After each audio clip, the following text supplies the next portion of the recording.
Hello, hello, mamas, and welcome back to another episode of the Mama Work It podcast.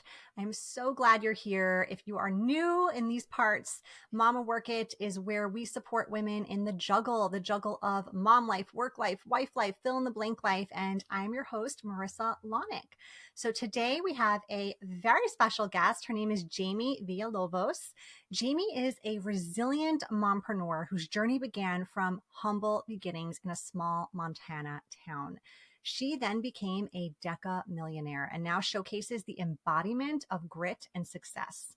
At the age of 22, Jaime took charge of her destiny, launching her own business that propelled her to seven-figure earnings before even turning 30.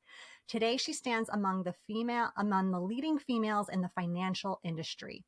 Beyond her personal achievements, Jaime's passion lies in empowering others. She's played a pivotal role in guiding thousands of women to kickstart their businesses, coaching many to achieve remarkable success, boasting multiple six and seven-figure incomes. Known as the Balance Queen, Jaime is dedicated to not only helping people achieve their biggest goals, but also nurturing female leaders to live a fulfilling life. Fueling her commitment to helping others achieve the life they desire, Jaime founded the Happy and Strong movement. Through this initiative, she shares her expertise, coaching others on how to craft their dream lives while striking a balance between business success, family, wellness, and fulfillment. The culmination of her wisdom and experiences is found in her best-selling book, Happy and Strong. Amidst her remarkable journey, Jaime has an inspiring marriage and 4 children between 8 and 18. Family and faith are foundational to her, with Jaime actively contributing to her community, church, and multiple charitable causes that she is passionate about. Her rags to riches story is not just about financial triumph, it is a testament to resilience, leadership, and a commitment to a life of serving and lifting others. This is going to be such an incredible episode, you guys. Thank you for tuning in. And Jaime, thank you so much for being here. Oh, thank you for inviting me. I'm excited. I love your show.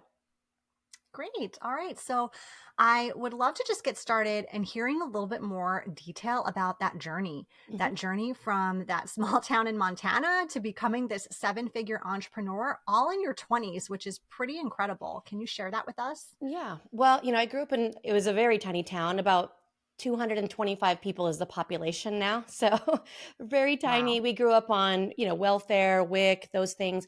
And I was the oldest of 6 kids. There's a big gap between me and the middle kids, and then another big gap between them and the babies.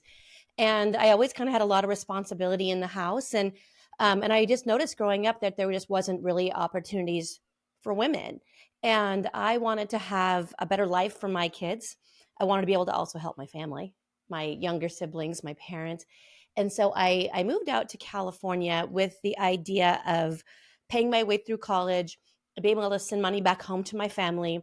But as I was working in different jobs and different careers, I just felt like I was working so hard in corporate America and different jobs.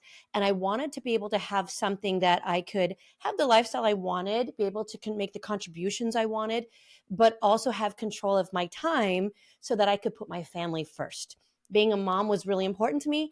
And I saw all of my supervisors, people that had been there 10 years longer than me, that still couldn't control their time, couldn't be able to go to their kids' games and recitals when they wanted to. And so I knew I wanted to have my own business, but I was 22, I couldn't finish college because I was working so many hours in my job in management in corporate America. And so I didn't really know what my options were. I had this vision of being able to have something that I was making a difference, making an impact, helping others, but again, having that total freedom of time and being able to be a mom.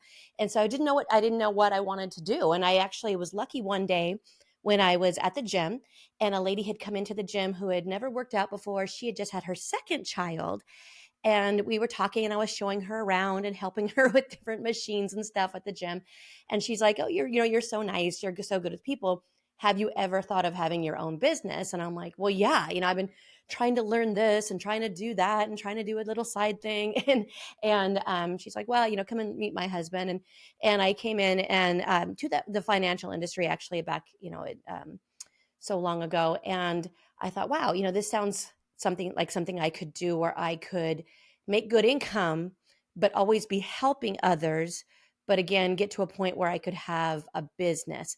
And so that was kind of my first start in business. And luckily I had good mentors. Gotcha. Yeah. So at that time, you were in your early 20s. Were you already a mom?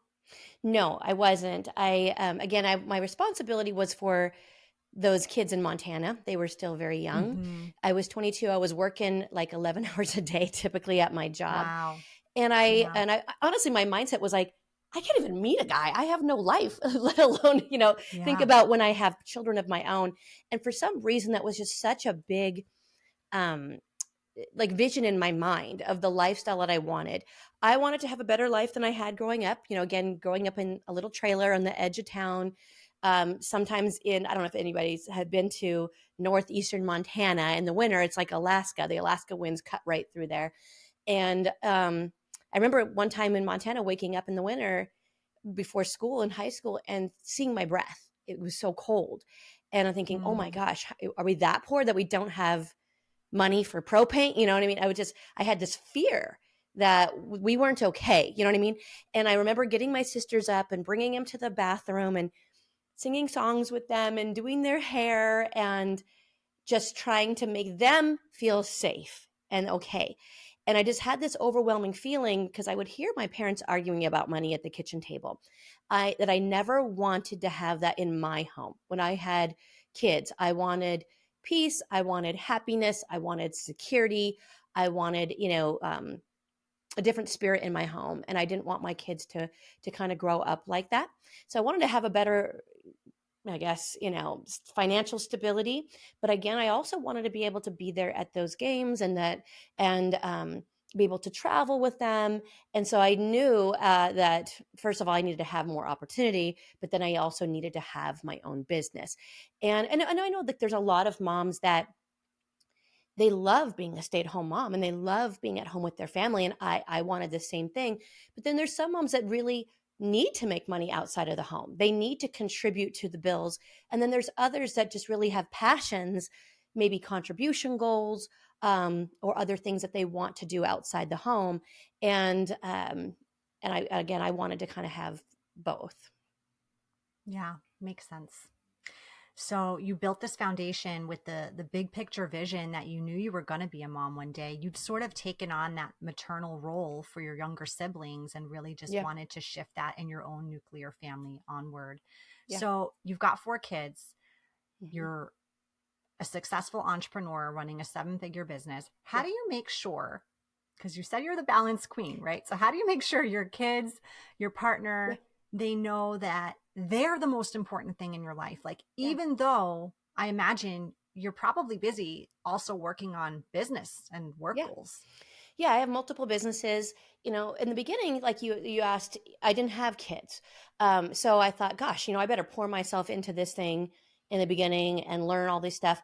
But, then it comes where you feel like it's time to start, having a family. And I see so many women that are like, well, I'll wait until I'm financially set, or I'll wait until I get to a certain level or whatever. And I never wanted to do that. If that's between you, your partner, and God or whatever. And I felt it was time to start a family. So when I got married, I had to make adjustments first to how I was running my life, of course, but also my business. But then when I had my first child, my daughter, obviously it's a big adjustment. And at first I just kind of like, bring her with me. and I had a pack and play in my office, and I would breastfeed and then, make some phone calls.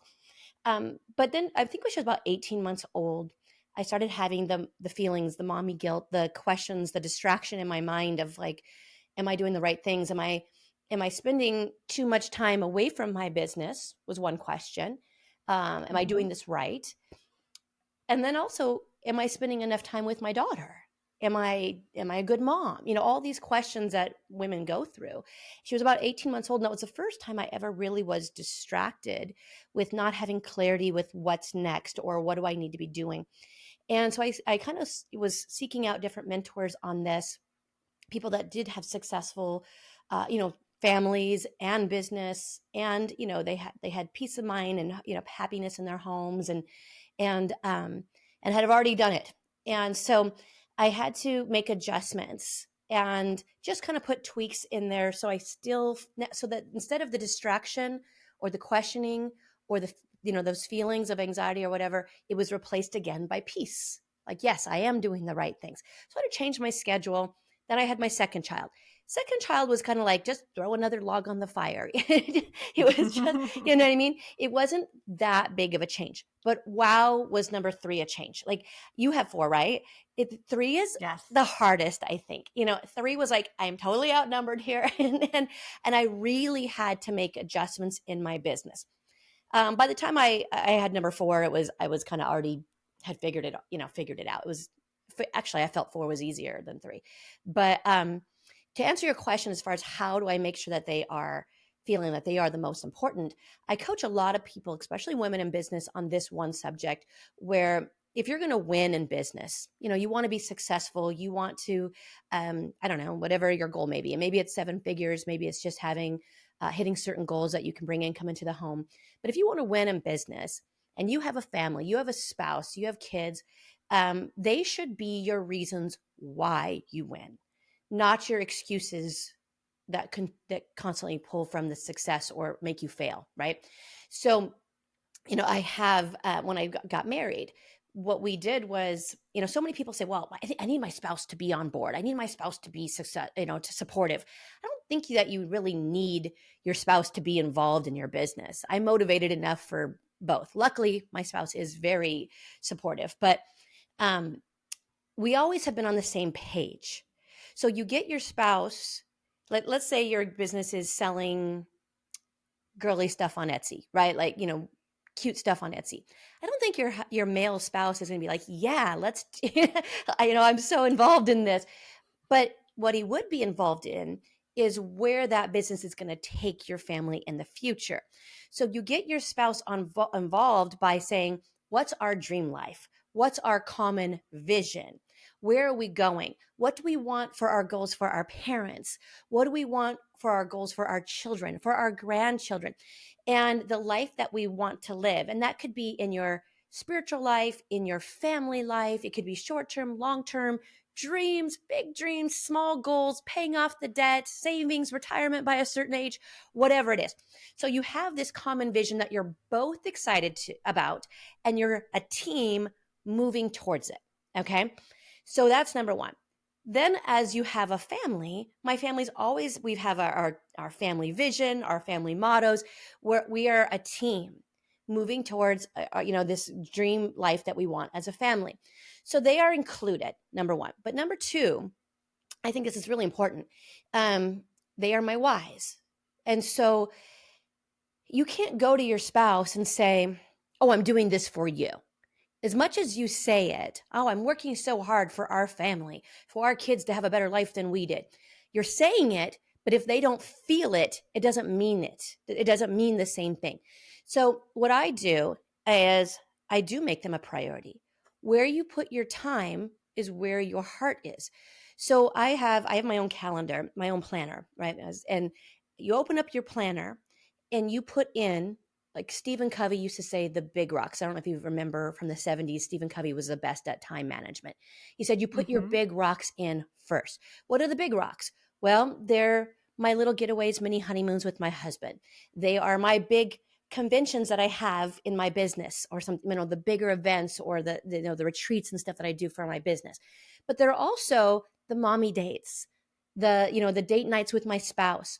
I put all the big stuff in first. So we do our weekly date nights. I do my mommy dates. I do our family time, church, and those types of things. All those are in. So if I put in my quarterly mini honeymoon, or my weekly date nights, my family night once a week on Sunday nights as a family, all these wonderful things that are to grow, first and foremost, my marriage, second, my strong foundation with my family, that is we keep building upon. If those things are put in first, that means that they're my priority. My kids know, like, that during family time, I'm not going to be on my phone answering texts about business, that they're my priority. So I think so many times, especially as women, we have so many roles and so many responsibilities that it's very easy to go 3 months and we haven't had that one-on-one time with our daughter. Mm-hmm. 3 months and we haven't had a date night with our spouse because it's always busy. It's always busy. So you plan that stuff in first, and then you can just fill in, you know, in Stephen Covey's analogy again, once you put in the big rocks, you can put in all the pebbles, and all the sand kind of fills in all the nooks and crannies of your life with everything else that just needs to get done. And I used to, be like, I have to get things done. There's always that never ending to-do list and crossing things off, and one time this friend of mine, this mentor, he's an older, kind of like my grandpa type friend, and he called me Jamie. He said, Jamie, he called me one time. He said, Jamie, you're a great mom. And I said, well, thank you. And he's like, you're not the best mom. And I'm like, okay. And he's like, he's like, you're not going to be the number one best mom. And you're not perfect. Right. And he says, and you don't have to be perfect. And he said, you don't have to be perfect, but you are a great mom, and you're the best mom for your kids. Right. And my daughter, we were getting ready one day, and she was pretty little. She was probably, I would probably say she's about 6 or 7. And she's like, you're the best mom. And she told me, it was right around that same time. And I'm like, all right, I'm hearing it from her. But I was this getting things done and trying to be perfect for everyone. And instead, I shifted at that moment when she said that, and when he said that, it was kind of within a few days of each other, to, instead of trying to get things done and cross things off my to-do list and having this never ending, full schedule, to putting the priorities in of those big rocks, but then also making sure I'm creating memories versus just trying to get things done. And that's a chapter in my book, actually, just creating memories versus getting things done. Creating this, the relationships, the bonds, the things that I want with the people that are my priorities. The business is going to enhance my marriage. The business is going to enhance my family life. It's going to fund my dreams for these guys. So, and then one last thing on that is, I tell them, they know that they're number one. It's not, I don't assume that my husband knows that he's the number one thing in my life. And I tell him, and I tell my kids, I'm like, do you know who's my number one? Do you know who I love the most? And they'll say, me. I'm like, no, it's dad, actually. It's dad. But you're number two, right? and so and I'm like, I love you more than anything. We've done family nights where my husband will say, what's the most important thing to mom and I? And my husband will say, do you think it's surfing for me? Because he's a surfer. He loves to surf. Do you think it's mom's phone? Do you think it's business? And they said, no, it's us. I'm like, how do you know it's you? And like, well, you constantly tell us, and we know by your actions. So we have these types of conversations. So I say, no matter how crazy business gets or what's going on, you're number one, and I will drop that at any time. But then we schedule in all those times to create memories or to create dialogue that might be important that we're missing. I love that. Thank you so much for sharing. Yeah, I think it's so easy to get caught up in being quote unquote busy with just like the day-to-day operations of life, Yeah. that we can easily fall into that I don't have time for that excuse Yeah. of these more foundational things that we really should be prioritizing. So I agree with you. I think those need to kind of come first and foremost, and then everything else can squeeze in around it, because otherwise, no matter what season of life you're in, whether you're in a busy motherhood season or like, I don't know, any season really, you will always find a reason or an excuse to not let those things happen. Whether that is because you think you're too busy, because you're afraid to get started in that, because Yeah. it's out of your comfort zone, whatever it is, but we'll totally procrastinate on that stuff and just fill our time with like garbage, honestly, with things that don't matter. Right. Yeah. Yeah. And there's always going to be stuff going on. And I think as women, it's hard for us to say no as well. It's hard to set Mhm. boundaries. There is such thing as too many good things, right? You have these great Mhm. opportunities and doors that might open in business, or they've asked you to, volunteer at the PTA thing. And of course you want to do all of it. People say, well, how do you do it all, Jamie? I'm like, well, I don't do it all. I Right. say no a Yeah. lot, you know what I mean? And so I have a rule, like if I'm going to add something big to my plate, something exciting in business or something exciting in some of the charitable stuff I do, if I'm going to add something new to my plate, I got to be willing to take something off. Because like you Mhm. said, we have a tendency to get busy. And I love being busy and fulfilled and contributing and growing. But there's another type of busy where it's just you're running around like a chicken with your head cut off, trying to please everybody, and you have anxiety and overwhelm. And I have a Mhm. course called it's basically overcome the overwhelm, streamline your life in 7 days, and it's to streamline to take the distractions out of your life, be able to put the most important things in every area of your life, from finance to marriage to family to kids, so that you are not trying to do things, first of all, that can be delegated or that are not important. But I think that's a big one, because if you don't learn how to say no, I have scripts for moms, like email scripts, like, because sometimes it's hard to just say, no to. Yeah, it is hard for some people. Yeah, Totally. like I remember one time they asked me to be like the PTA president at this private school that my daughter was at. And of course I'm scripted now. So I say, oh my goodness, I'm so flattered. Let me get back to you. Let me talk to my spouse, right? Then I shoot out that email that says, I talked to my husband. He feels I have too much on my plate right now, which is always true. So yeah, that's not a lie. And so then I said, but thank you for thinking of me. I'm sure there's wonderful women or men that can fill that role right now. But keep me in mind for a lot of the events this year and volunteer roles, because I would love to be on campus more helping out. You know what I mean? So that was just a role at that time in my life that, like you said, that season, I probably would have driven myself crazy with too much going on. Yeah. So, but it's hard sometimes for women to just um, decline those types of offers. Absolutely. Yeah. I always like to tell clients, even if you're excited by the request or the invitation, don't say yes on the spot. Right. Try it on first. Yes. Try it on first. Imagine what life's going to look like if this is part of your world, you Yes. know? Love that. So I love that script that you gave, because you didn't say yes on the spot, even though maybe you were really flattered and maybe it was really exciting for you. Yeah. Yeah.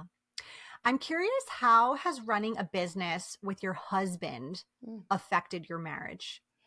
Yeah, people ask me all the time, like, how can you have a business with your spouse? And I'm like, well, how can you not? Right. So I think, a lot of people, they have their spouse, they get up every morning, get the kids ready for school, and they go off to two different worlds. And Yes. they're in these worlds. Sometimes it's a job they love, sometimes it's a job that they hate. Then they come home and they have to get all their chores done and make dinner and all this stuff. And then they have very little time at the end of the day for communication. And it's easy to, get caught up in everything that's going on in your life and all the to dos, like I said. So for me, I actually love that we work together. And I know some people, it's hard to do that because it's hard to determine your roles. I have a retreat at the end of this month where people are coming out, where it's a 2-day retreat for couples in business together, because that's a big question I get. Well, how do you determine roles? I say be very careful with that, because then it's like, I did my job, you didn't do your job. We're not a 50-50 partnership. And man, I gave up a long time ago with it being 50-50, 50-50, right? It's sometimes I will get 10 things done to Sean's one thing, and that's okay, because what he contributes to our marriage and into our business is just so many gifts that I am not good at. You know what I'm saying? So when he's up, sometimes I'm down and he's the one that's carrying the load, because we're both going towards our common vision. So instead of, he does this, I do that, this is his category, this is mine. That's okay when you're kind of thinking logistically and planning. But instead, we do it different. We're a team. We're a team in life. We're a team in raising our kids. We're a team in our, the life that we want to build for our posterity, our great grandkids. And so it's this vision. And so some days, he's in the kids' school doing stuff, or he's coaching the little league thingy. And some days he's cooking, and sometimes I'm cooking. And so it's just, for us, what it's done is made us really excellent communicators, where we are at least once a week with the kids opening our calendars, like, okay, what do we got? What do you got? What do you got? And, sometimes we can't do all those things. Sometimes we can't make it to that kids game. And other times, one child might be like, Mom, this presentation I'm giving at school is really important. And I don't just want you there. I want the whole family there. Okay, guys, can we do that? Can we do that this, time for Brody? And so it's a lot of communication. But again, the whole family is on the same page with, what's so important. I think that so many times, so many moms let their kids' schedule dictate their lives, and they have their kids in all these different things. And we have 4 kids, so they're each do one thing at a time. I can't have so many things, but if it conflicts with our family's values or our family's vision, we just we don't do it, right? But that communication, Sean and I are communicating again as a family once a week, but almost daily as a husband and wife team. We also have like partnership meetings.